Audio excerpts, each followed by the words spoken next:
Hello, this is AJ Macdonald with Macdonald Financial Services, and I've got Devin Jones here today, and we're going to talk about a couple different things. We're going to talk about whether you should buy or rent, and we're talking specifically about housing, and we're also going to talk about whether or not you should lease or buy your vehicle. And each situation very different. So Devin, why don't you tell me why I should maybe continue renting a house rather than buying a house in today's environment? Yeah, great topics here. So, yeah, as far as buying versus leasing property or renting property, maybe you're just not in a position just yet to actually own a home, or maybe you don't have interest in owning a home. Then the renting side of things certainly probably makes most sense. In today's world, we've got lots of people that are very transient in where they're at in their positions.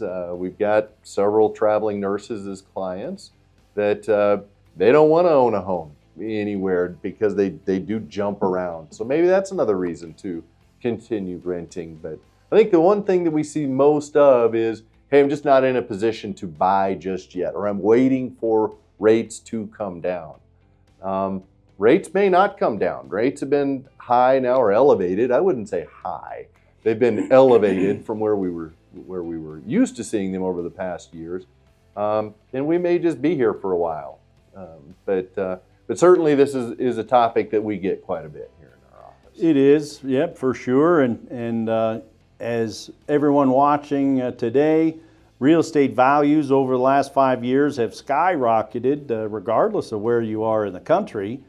And it makes it real difficult maybe to come up with 20%. Some of the banks are wanting more than that down.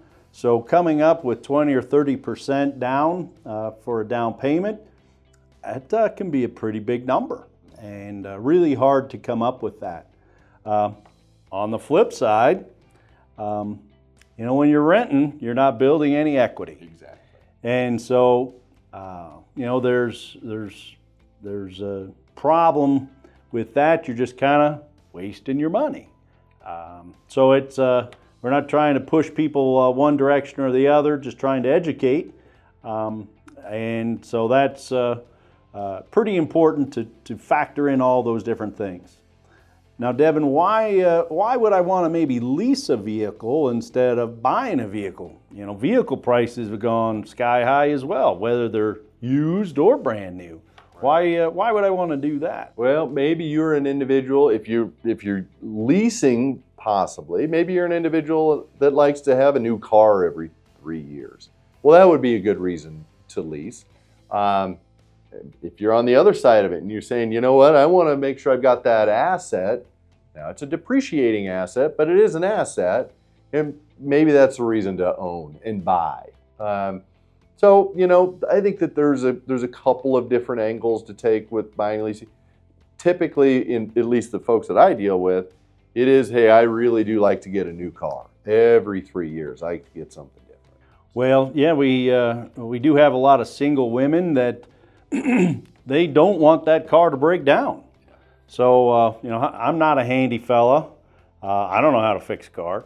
So having a new car every 3 or 4 years, the likelihood that you're going to have a significant breakdown goes down pretty significantly too. So, so there's a lot of good reasons maybe to lease, and a lot of good reasons to buy. Kind of on a per person, what's most important. So I think it's just something else that we've got education behind. We can talk to you about those types of topics here in our office. So if you guys have any questions about renting or leasing, buying, we'd be happy to talk to you. Please give the office a call. And again, thanks for watching.